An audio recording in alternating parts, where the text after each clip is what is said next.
Azərbaycandan gəlmişik, Amerikadayıq və hazırda gömrüyə yaxınlaşırıq.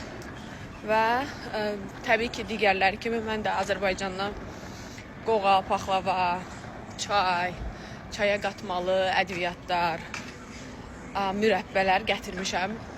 Və deyilənə... Məryəm ora yox, Citizen tərəf, bu tərəf. Və deyilənə görə atırlar, heç nəyi qoymurlar. İndi mənim özümə də maraqlıdır ki, görüm. Həqiqətən atacaqlarmı, mən gətirdiklərimi, qoymayacaqlarmı və onu da çəkəcəm. Gömrük işçisi məndən soruşdu ki, sən bu uşağın nəysən, neçə günlük getmisiniz və getməyinizin məqsədi nədir?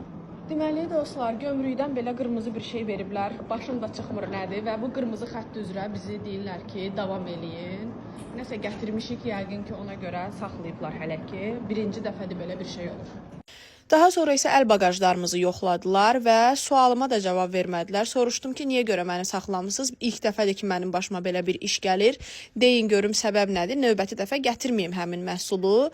Mənə isə tutarlı bir cavab vermədilər. Dedilər, sizin sualınıza cavab verə bilmərik. Sonda isə nə gətirmişdiksə çamadanlarımızın hamısını keçirdə bildik.